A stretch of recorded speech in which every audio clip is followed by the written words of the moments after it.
जय गुरुदेव। दूरदर्शी आवाज़ मासिक पत्रिका 1 अक्टूबर 2023। सुमिरन का समय निश्चित होना चाहिए। संत मत में सुमिरन का बहुत महत्व है। सुमिरन करते समय जिस धनी के नाम का सुमिरन करते हो उसी के रूप का ध्यान हो। मन को वहीं पर लगाए रहो। जब रूप का चिंतन होगा तो उस रूप से प्यार होगा। रूप से प्यार होगा तो हर स्थान के धनी के रूप के ही मध्य में गुरु का स्वरूप विद्यमान है। स्वरूप का ध्यान करते हुए सुमिरन करने पर वो प्रकट हो जाता है। उस रूप से खूब प्यार होगा तब ध्यान बनेगा। ध्यान बनने पर भजन भी बनेगा। जो लोग सुमिरन ठीक से नहीं करते उनका साधन बन नहीं सकता। सुमिरन बिना नागा हमेशा करना चाहिए। सुमिरन का समय पूर्व निश्चित होना चाहिए। ध्यान और भजन तो चाहे जब भी कर सकते हैं, परंतु सुमिरन एक निश्चित समय पर होना चाहिए। उसी समय प्रतिदिन सुमिरन ठीक से चित्त को स्थिर करके मन लगाकर बड़े प्रेम के साथ करना चाहिए। जिस धनी का सुमिरन सुमिर रहे हो उसी के रूप का ध्यान होना चाहिए। उसी से प्यार होना चाहिए। रास्ता मुख से गया। स्थान के धनी जब तक प्रसन्न नहीं होंगे वे आगे का रास्ता नहीं देंगे। इसलिए जीव आगे कभी नहीं जा सकेगा।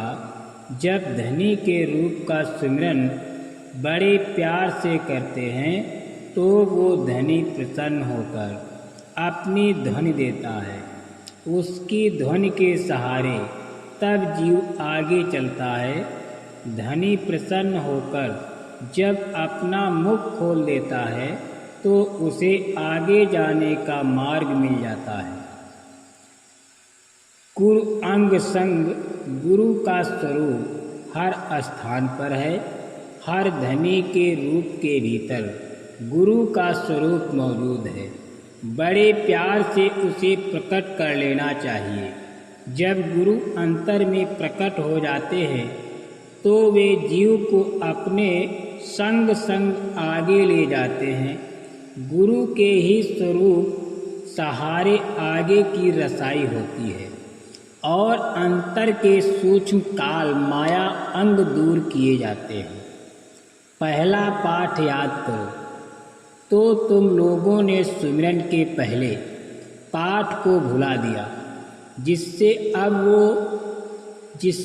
अब न ध्यान बनता है और न भजन, और तब संसार की तरंगों में सब बहने लगे। तो अब फिर से पहला पाठ याद करो। ठीक से बड़े प्यार से के साथ चित्त को लगाकर मन को स्थिर करके सुमिरन करो।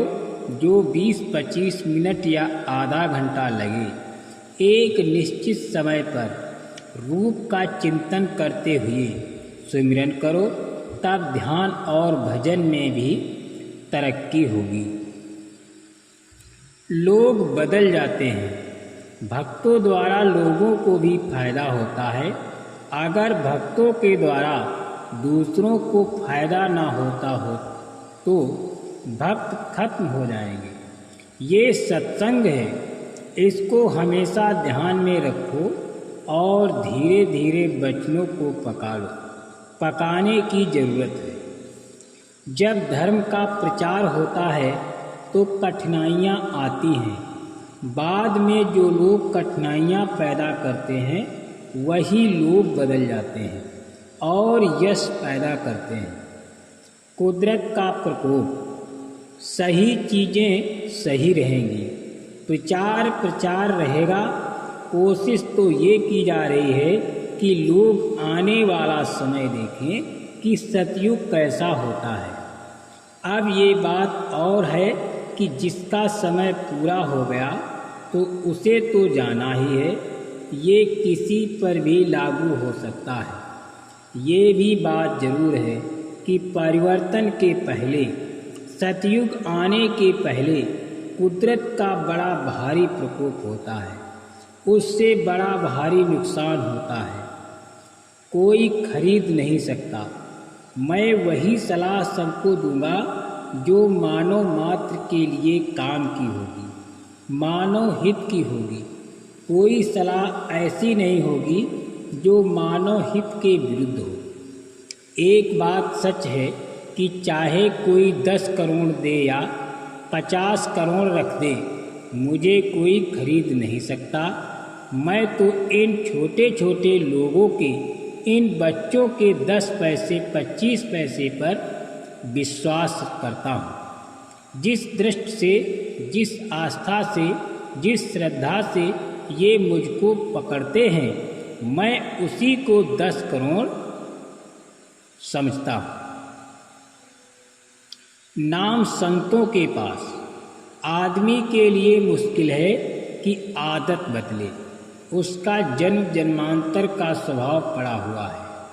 धीरे धीरे सत्संग की रगड़ पड़ती है, वचन याद होते रहते हैं, तब आदमी धीरे धीरे अपनी आदत और स्वभाव को बदलता है। ये मन है, इसको छोटा ना समझें, ये अनादिकाल का पुराना भूत है। संतों ने विधि से इसको निर्मल किया, धीरे धीरे मन को जोड़ा। उन्होंने बहुत परिश्रम किया है। मन का राजा ठीक ना प्रजा का ठीक। नाम की युक्ति के बिना मन ठीक नहीं होता है। नाम संतों के पास है। जब उनकी कृपा आंतरिक और बाहरी होगी, तब ये मन अपने स्वभाव को बदलता है, संसार को देखता है, बुद्धि से समझता है कि ये परिवर्तनशील है। बुद्धि मन का साथ देती है, तब धीरे धीरे संसार से टूटता है, उदासीनता आती है। जब ये वचनों को पकड़ लेगा संतों के, तब इसका झुकाव ध्यान भजन की तरफ होता है। पास वाले खाली रह जाते हैं। हम लोगों को जो भी सत्संग के वचन सुनने को मिले, उसे याद करना चाहिए। महात्माओं के पास रहने वाला गलती करेगा तो उसकी गलती माफ़ नहीं होती। जल्दी दूर वालों की तो हो जाती है, क्योंकि वे कभी कभी आते हैं, सत्संग सुनते हैं और चले जाते हैं। पास और दूर के सत्संगियों में बड़ा अंतर होता है। दूर के लोग आते हैं, धीरे धीरे दया लेकर चले जाते हैं।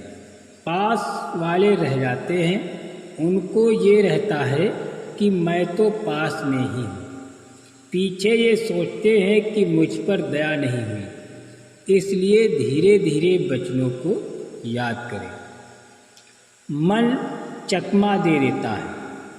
अब जाड़े का समय आया, इसमें रात्रि बड़ी होती है। 14 घंटे की रात होती है। बाकी समय है, दिन भर काम किया, रात्रि को कोई काम नहीं रहता। बैठ गए भजन पर, तुम सुस्ती की हालत में तो सो जाते हो, इसी में समय निकल जाता है।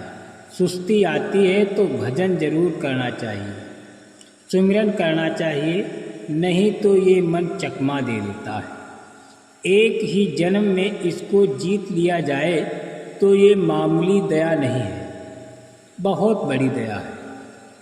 मन की निरख परख रखो, इसी मन से तो लड़ाई है। वैसे तो ये तरंग ना भी उठाए, पर भजन के वक्त ये अनेकों तरंगे उठाता है। इसलिए इसकी चौकसी करनी चाहिए कि कहीं ये चला तो नहीं गया। शरीर तो बैठा रहता है, पर ये भाग निकलता है। तुम सोचते हो कि इतनी देर बैठे रहे पर कुछ नहीं हुआ, हो कैसे? करने वाला तो भाग गया। इसलिए इसकी निरख परख बराबर तुमको करनी होगी। सेवा भक्ति करते रहते, साधना भजन में लगे रहते तो धीरे धीरे ये शांत हो जाता। सही सच्चे उपदेश की जरूरत।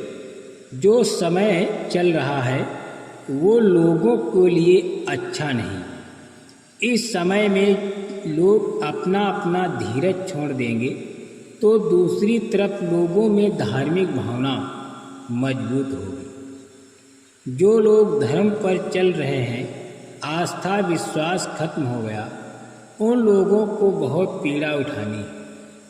जिन लोगों में बेचैनी बढ़ रही है, परेशानी बढ़ रही है, भय बढ़ रहा है, उन लोगों को भी सही और सच्चे उपदेश की जरूरत है।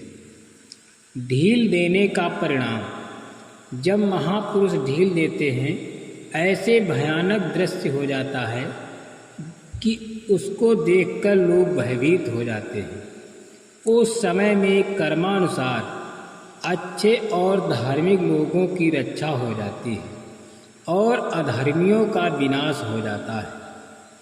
मालिक के नाम का सिमरन हरदम अंदर में होते रहना चाहिए। जय गुरुदेव।